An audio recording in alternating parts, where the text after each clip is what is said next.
When you are in charge of producing video content, but you have a tiny budget and a tiny team, you have to be really on top of what tools you're going to be using. There's so many out there that it's kind of hard to decide. You have Canva, you have Descript, you have YouTube editors, but what is the best for you? Today, we're going to learn about Kapwing, which is a tool that is video first, and it allows you to really quickly, like magic, create video content for all of your platforms. So let's give you an example.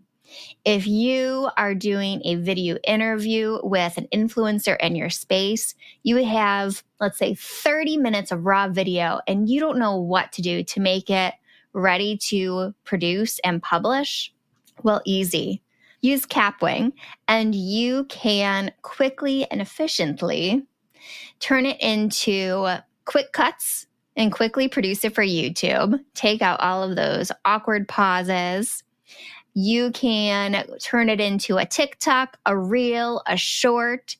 You can turn it into a podcast, an audiogram. There's so much you can do with just a few minutes of your time. So you won't want to miss out on how to create quick video content with a hybrid team. Stay tuned. Hello and welcome to Tiny Marketing. I'm Sarah Noah Block, and I teach small marketing departments that are tired of feeling overwhelmed and under-resourced how to build and manage effective and efficient marketing strategies that work for them. Get ready, it's time to dig in and get a big impact with your tiny team.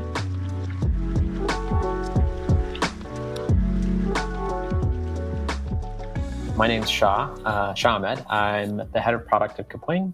Kapwing is an online video editor used a lot by in-house marketers, influencers, agencies to create content pretty quickly.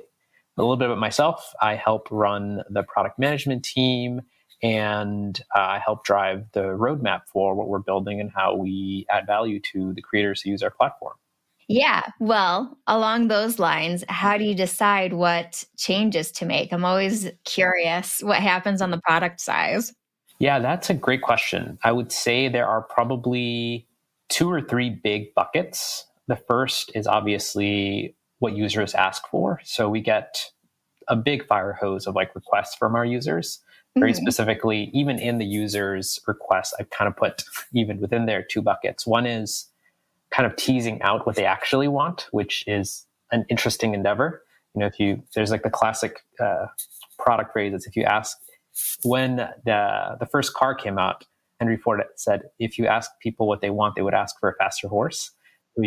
I've heard that, yeah. So we do try our best to make sure, when we sort of do customer interviews, when people give us feature requests, that we really, really understand what they're trying to do. We try to understand their entire sort of value generation model. Okay, do you want to make subtitles prettier in your video, or do you want to just make it more engaging for you to share your idea or sell your product in a more either high conversion or engaging manner? So one is qualitative user feedback and asking customers for what they want. Second is what I'll call quantitative. We get customer tickets, we get tweets, we get comments on our YouTube videos. We sort of aggregate that and see from a quantitative perspective what is most asked for.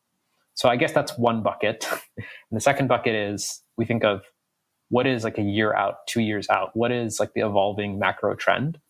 We feel very lucky that we were in the video space pretty early, and that was a huge evolving macro trend. So also, where's the puck going to be in a year or 2 from now? What is already helping the workflow? And a lot of, for example, we do a lot of speech to text transcription, and people used to want to clean up a transcript, but in reality, if you can just give them the transcript automatically, that's actually what they want. They just want a really, really good transcript. So where is the puck for video content editing, generation, etc.? What does it look like from a year from now, and how do we sort of get ready for that? So long answer. Yeah. That's interesting though, because I am the person who's always sending in requests and being super annoying, probably. Does it do this? Can it do this? When I hear no. So it was just interesting hearing on the other end of it, how that happens and how that works. Yeah. Okay. So today we're talking about basically the process that a hybrid marketing team would go through when they're dealing with video content. So let's look at it through the lens of somebody just did an interview video and they have this raw video. Now what? So let's talk about it from that perspective. I have this raw video. I have the coolest interview with Shah. And now I want to be able to make it available as a short on YouTube and on TikTok. What do I do? Wow. Okay. So I'll sort of break this apart into sort of two scenarios. One is maybe for larger teams or more professional teams, you may already have like an in-house video editor, and I'll treat that as one world. And the other is, maybe it's a small team, or maybe it's just me. Like, how do I get it done? You can assume most of my audience is that second bucket. Okay.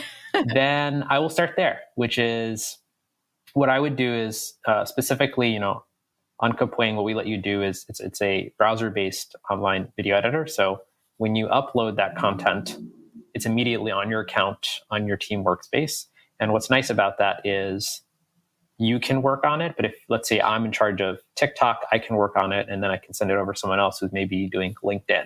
And then all those assets are shared on their team workspace, and each person can sort of work on each format. So on Kapwing, we have a whole suite of features and products. But I think for this scenario, what's most important is, okay, I need to find some clip within this piece of content that I want to highlight. So there are sort of three steps to that. First is get your content there, which is that upload process, getting it prepared.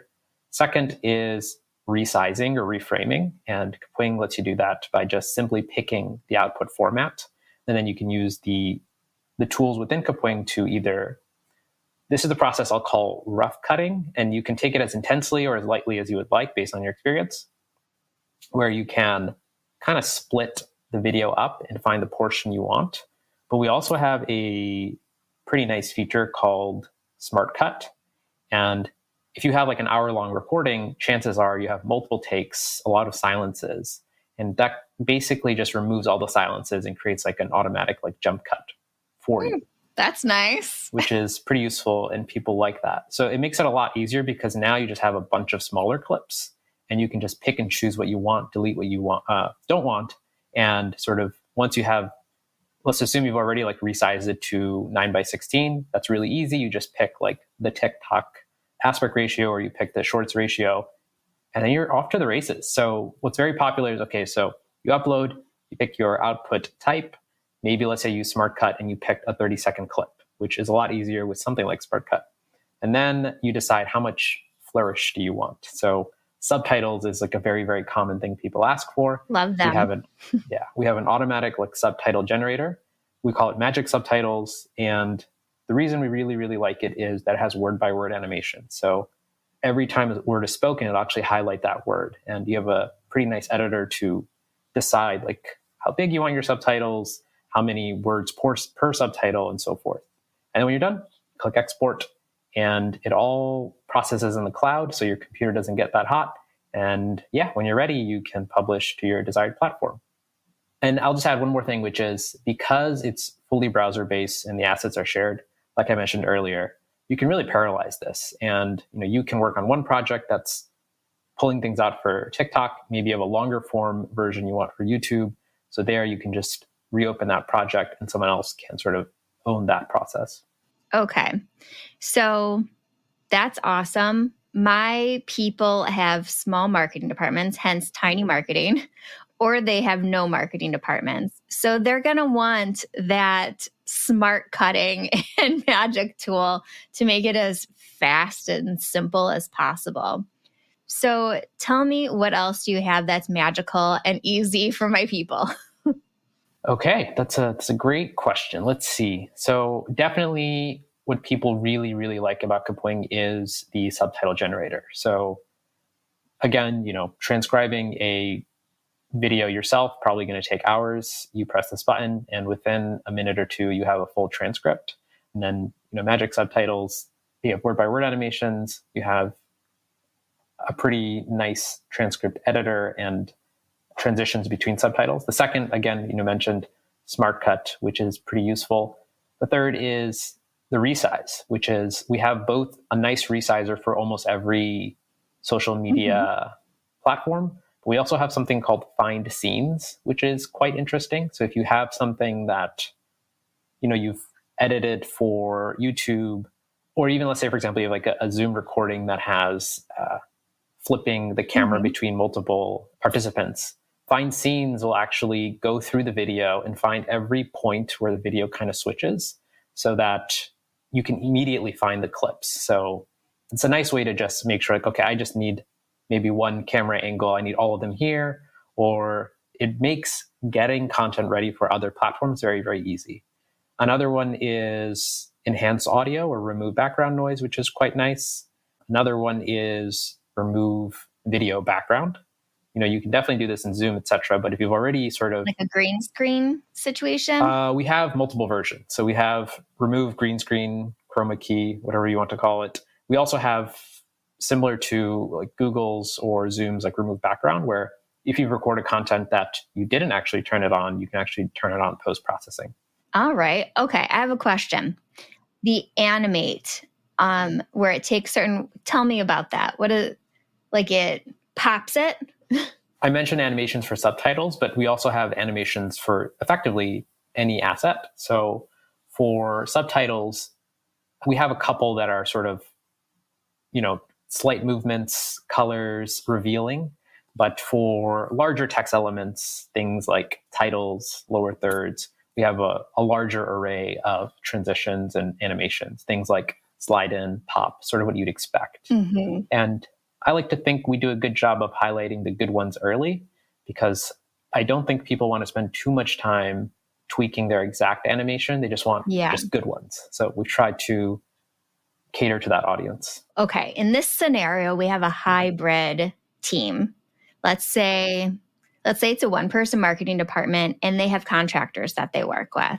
So how would that work when you're working with people from anywhere? That's a pretty popular model we see on Kapwing. So on Kapwing, you create a team. You can invite any number of people to your team. And you have basically these shared workspaces where you can share projects, assets, and so forth.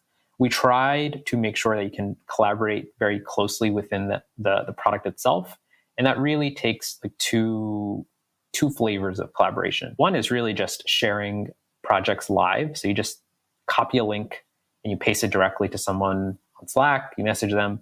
And that alone is quite magical, I would say, because I used to make a lot of video back in the day, and I would burn them onto hard drives with project files and then send them off to someone and they would download it and open it themselves. So we take it for granted now, but just clicking a link and seeing someone else's video project is pretty nice. So that's one. Two is in that same like editing session, you can either edit directly in Editor together. So you can actually, for example, trim things, cut things while the person is watching. That's one. And then second is what we'll call like async, which is you can comment on every project and give guidance and feedback as you're passing files along. That I love. That I think is what most teams would use, because collaborating when you're editing is kind of hard, because you're doing things at the same time. I agree. But usually, at least in the team structures that I usually work with, it's like a strategy person or a content marketer who interviewed someone. So they want to be part of the process, but it's usually in the form of, well, I have comments on how I want this to look, but I want you to do it. Yeah. So I think that one would be really popular. Agreed. And that is definitely what we're seeing, is that model is certainly more valuable, at least to our users now. I do think live editing together is a new model, probably not quite ready for the world, but it is possible, and we'll continue to learn from our users to see if that's valuable or not. Yeah. So are there any features that we should know about that we don't know about? Thinking like, would we be able to edit a video into a podcast? Would we be able to convert our video into an audiogram for later? Yeah, so there are a couple that come to mind, some you just mentioned. So one is what we'll call mixed media or mixed file types. So you can export things as audio files directly. We also let you do sort of image editing as well. So one very popular thing people do is when they're done editing their video, they'll do like a frame freeze and pick just one part of it and get a thumbnail. So they'll take that freeze frame and then add text, and they'll effectively have a great thumbnail directly, like right after they're done editing their video. Second is, definitely what I'll call the multi sort of modal, which is, hey, like I have a video, I need another video. You can think about, long form to short form. But then you also have what you just said, which is MP3 to video. And one of the most popular things is, hey, I just need a quick snippet of like a 40-minute podcast, but I want to put it on shorts. So that's like where audiogram, subtitles, and image editing kind of come all together, where I upload my MP3, I pull a beautiful little audiogram that changes as I talk, but that I also have my subtitles that are also animated as well. And then I can just add maybe a portrait of the speakers as well. Very cool. I happen to be writing this batching portion of a book that I'm writing, the Tiny Marketing Framework. Mm-hmm. Oh, and nice. This sounds like exactly the tool that you would need to batch all of your video and audio content at the same time and make it super efficient. So what tools would you compare this to, and what makes you different? Like Descript, Canva? There are a lot of tools out there for creating pieces of content for social media. I will say Kapwing is very much video focused, and I think that's one of the biggest differentiators. Descript initially started as sort of audio only and really, really spoken word audio editing, and is now sort of getting into the video space. And then Canva is sort of the other direction, very much the design and image space. And it's a wonderful product. And they're slowly sort of getting into the video space. And I think Kapwing there's two things that, I'm going to say three things that really differentiate it. One is very much video first and video focused. Second is it's geared towards speed. It's, okay, I am a small team or an individual. How do I get to producing as quickly as possible? And how can I repurpose my content as quickly as possible? And then probably the third differentiator is this full package of collaborating, sharing comments, feedback, all in sort of one space. So you can manage your assets, do your editing, and have that feedback loop in one area. So I would say those are the three things that differentiate Kapwing. Yeah. And I think you're pretty spot on because I use all of those tools, and Descript still is really audio focused. It's hard to edit video in there. It does feel like an afterthought. And Canva was always a graphic design tool and just recently added the video element to it. So I'm intrigued, but I love the idea of being able to repurpose and produce so quickly. And I think it matters right now because people are getting less picky. They're less perfectionist about the content that they're putting out there because truly people do not care if there's like small things that make you human that are on there already. So a quick cut and quick to produce content is more valuable than, taking hours to make something perfect. That is certainly resonating with, our customers and users too. So I would agree. Yeah. So where can everyone find you? And are there any last thoughts before we wrap up? Yeah, so you can find Kapwing at kapwing.com. kapwing.com. And I will say a lot of users find us via search. So if you search most like video tasks, you'll find us. And we have a free account for people to try it out. And if you end up needing the platform for longer files or different formats, we also have a pro account. And also it's available for teams as well. So as easy as sharing a link, you can work on video together. Awesome. For anybody who's listening, I'm going to put that in the show notes so you can quickly grab it and try it out. Thank you so much for joining me today. My pleasure. Thank you. Thank you so much for joining me and Shah today.